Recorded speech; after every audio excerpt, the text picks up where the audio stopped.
E aí, como é que vocês estão? Vamos continuar? Nós estamos lendo Atos dos Apóstolos, capítulo 20, nós vamos ler hoje.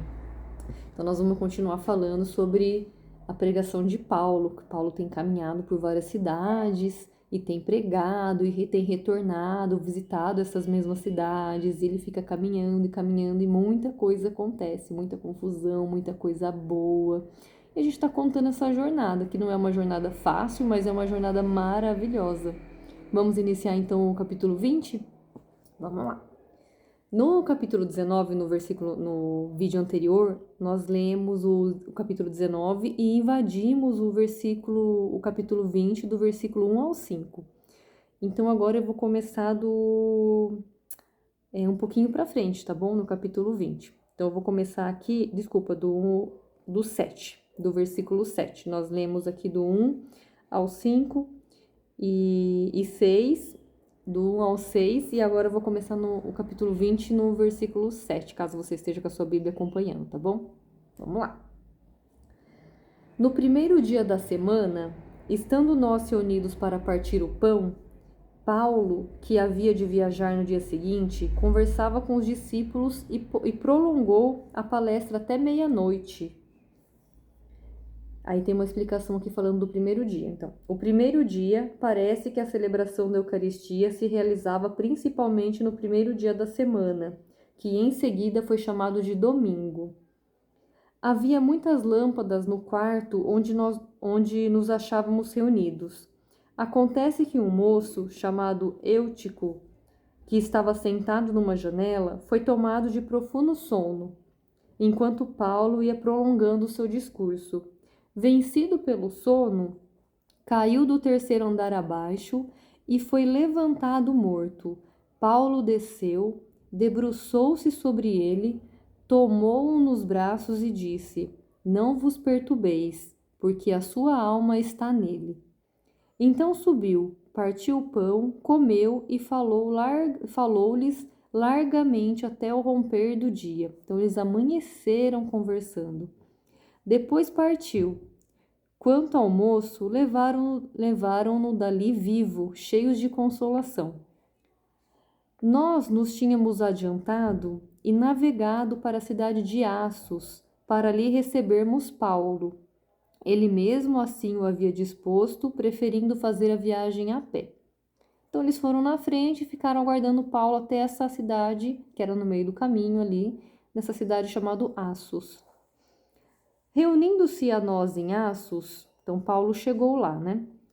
E nós o tomamos a bordo e fomos para a cidade de Mitilene. Continuando dali, sempre por mar, chegamos no dia seguinte defronte da cidade de Quios. No dia seguinte chegamos à cidade de Samos. E um dia depois estávamos na cidade de Mileto. Paulo havia determinado não ir a Éfaso, para não se demorar na Ásia, pois se apressava para celebrar, se possível, em Jerusalém o dia de Pentecostes. Mas da cidade de Mileto, mandou a Éfaso chamar os anciãos da igreja. Quando chegaram, e estando todos reunidos, disse-lhes... Então Paulo começa a falar para esse pessoal reunido, né? Pediu para as pessoas locais ali que estavam na cidade de Mileto se assentarem, também chamou os anciãos de Éfasos, né? Alguém foi lá, deu o recado e eles vieram. E quando todos estavam reunidos, Paulo começou a falar. Vós sabeis que de modo sempre me tenho comportado para convosco, desde o primeiro dia que entrei na Ásia. Servi ao Senhor com toda a humildade, com lágrimas e no meio das provações que me sobrevieram pelas ciladas dos judeus. Vós sabeis como não tenho negligenciado, como não tenho ocultado coisa alguma que vos podia ser útil. Preguei e vos instruí publicamente dentro de vossas casas. Preguei aos judeus e aos gentios a conversão a Deus e a fé em nosso Senhor Jesus. Agora, constrangido pelo Espírito, vou a Jerusalém, ignorando a sorte que ali me espera. Só sei que, de cidade em cidade, O Espírito Santo me assegura que me espera em Jerusalém cadeias e perseguições. Mas nada disso temo, nem faço caso da minha vida, contanto que termine a minha carreira e o ministério da minha palavra que recebi no Senhor Jesus, para dar testemunho ao Evangelho da graça de Deus. Sei que agora que não tornareis a ver a minha face, todos vós, por entre os quais andei pregando o reino de Deus. Portanto, hoje eu protesto diante de vós que sou inocente do sangue de todos, porque nada omiti no anúncio que vos fiz nos desígnios do Senhor. Cuidai de vós mesmos e de todo o rebanho sobre o qual o Espírito Santo vos constituiu bispos, para pastorear a igreja de Deus, que ele adquiriu com o seu próprio sangue. Sei que depois da minha partida se introduzirão entre vós lobos cruéis, que não pouparão o rebanho. Mesmo dentre vós surgirão homens que hão de proferir doutrinas perversas, com o intento de arrebatarem após si os discípulos. Vigiai, lembrai-vos, portanto, de que por 3 anos não cessei noite e dia de amoestar. O que é amoestar? De exortar, de aconselhar. Que não cessei noite e dia de amoestar com lágrimas a cada um de vós. Agora eu vos encomendo a Deus e à palavra da sua graça, aquele que é poderoso para edificar e dar a herança com os santificados. De ninguém cobicei prata, nem ouro, nem vestes. Vós mesmos sabeis que estas mãos proveram as minhas necessidades e as dos meus companheiros. Seria as mãos deles, né? Em tudo vos tenho mostrado que assim, trabalhando, convém acudir os fracos e lembrar-se das palavras do Senhor Jesus, por quanto ele mesmo disse, é maior felicidade dar do que receber. A essas palavras ele se pôs de joelho a orar.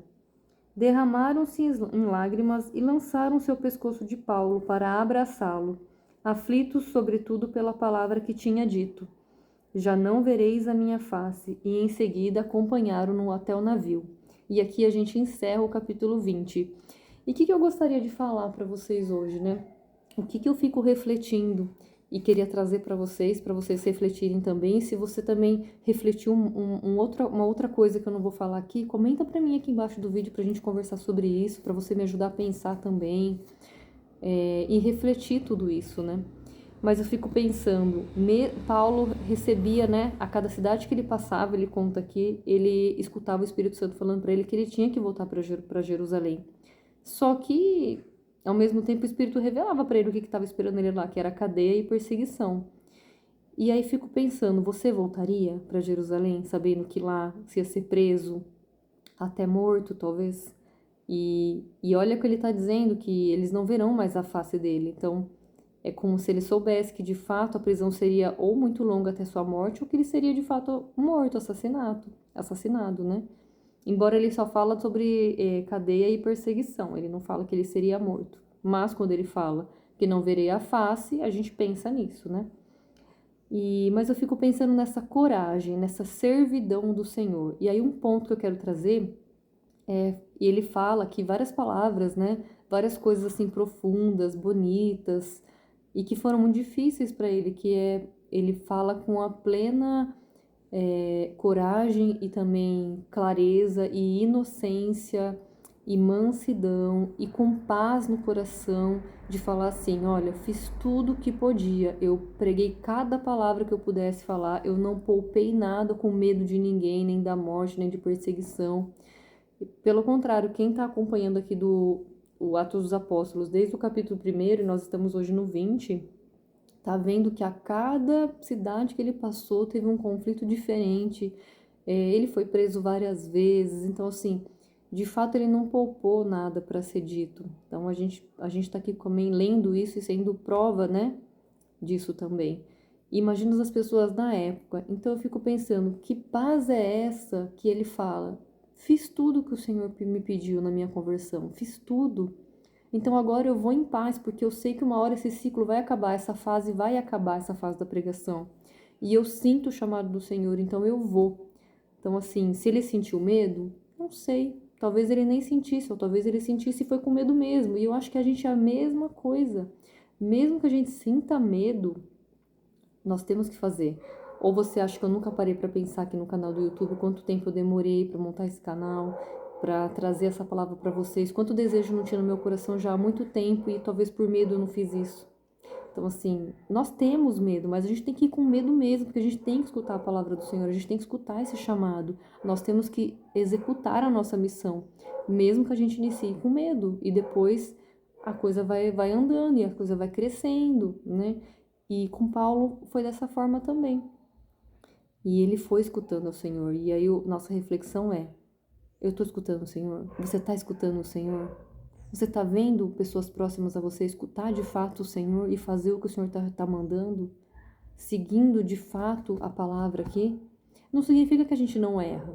Não significa que nós vamos ser perfeitos. Nós podemos cometer erro, mas o mais importante é o que a gente faz com esse erro. A gente corrige, a gente muda a rota, a gente faz ali uma metanoia que é: tô indo para essa direção e vejo que está errado e faço a conversão, porque a conversão é isso, é metanoia, é mudar o caminho. Não significa que a gente nunca mais vai errar porque passou a seguir Jesus agora, porque passou a ser cristão, porque passou agora a conhecer a palavra. Nós somos sujeitos a errar, nós erramos, às vezes até com boa intenção. O importante é corrigir e continuar no caminho certo, ou então se está no caminho errado, faz a conversão e vai para o caminho certo. Isso é o importante, isso tem validade. E como é que a gente chega nesse nível de Paulo, de mesmo tendo toda essa revelação, a gente ainda continua seguindo o Senhor? E eu vejo como é que ele chega nesse caminho, fazendo tudo o que foi feito para ele fazer. Então, Deus falou para ele, ó, vão haver pessoas querendo te matar, te perseguir, te prender, mas a mensagem que você vai passar é essa. E ele foi e fez exatamente isso. Ele sabia tudo que poderia acontecer. Deus o protegeu muitas vezes, como a palavra trouxe aqui, não sou eu que estou dizendo, nós já lemos isso. Você pegar vídeos anteriores ou pegar sua Bíblia e quiser ler, você vai encontrar isso. Até a libertação da prisão, ele foi liberto, e de condenações também, e ele cumpriu tudo isso. Porque ele cumpriu tudo isso, ele continua tendo esse acesso ao Espírito Santo e essa conversa com o Espírito Santo. Então, e o Espírito Santo está pedindo para ele ir para Jerusalém. E como ele cumpriu tudo isso, ele sente paz, porque a missão dele, sente que ele está concluindo a missão dele com êxito. Ele fala: eu estou fazendo tudo que Deus falou que ia acontecer, de fato tem acontecido. Eu fui perseguido, eu fui preso, depois Deus me absolveu, eu também vivi esse milagre, eu sou prova viva disso, eu vejo o Senhor nas ações. Então, com essa paz interior, ele volta para lá.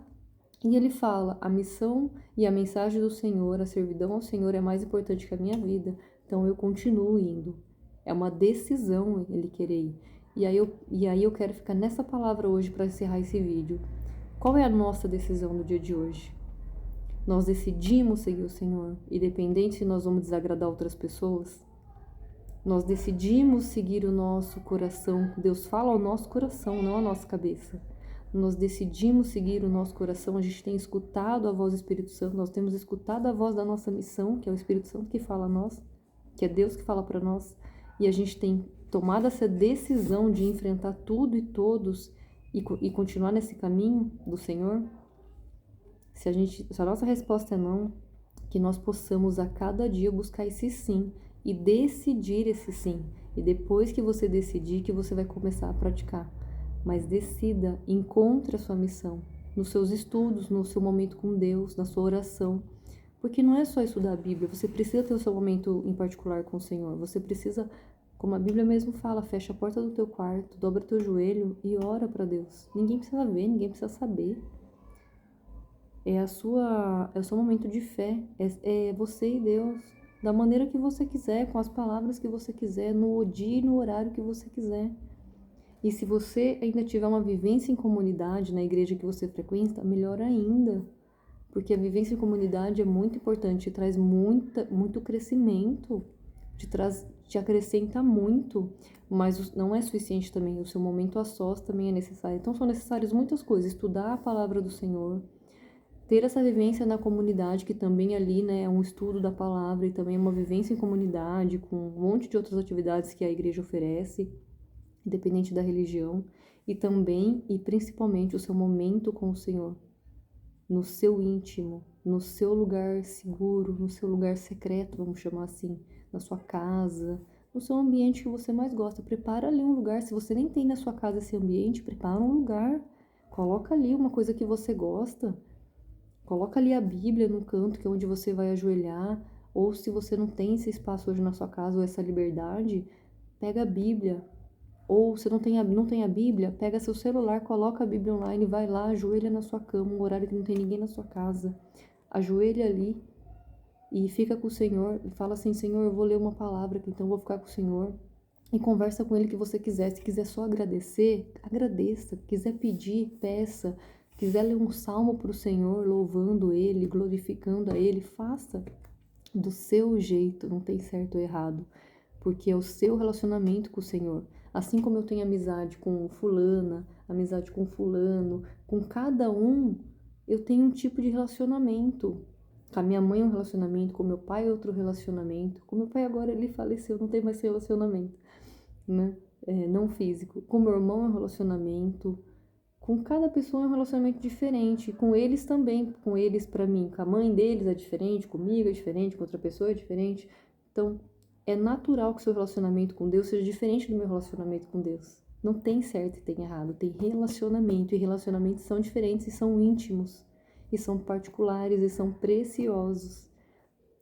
Foca na preciosidade do seu relacionamento com o Senhor. Transforma isso no seu momento mais precioso do dia, porque é nele que você busca força, nele que você busca alimento, é nele que você busca discernimento e sabedoria. Essa é a mensagem que eu quero deixar para você. Coragem. Vá atrás da sua missão. Se você nem sabe qual é, vá em oração. Primeiro vá atrás do Senhor, para depois você ir atrás da sua missão. Vá atrás de relacionamento com Deus. Tá bom? Beijo, até mais. Tchau, tchau.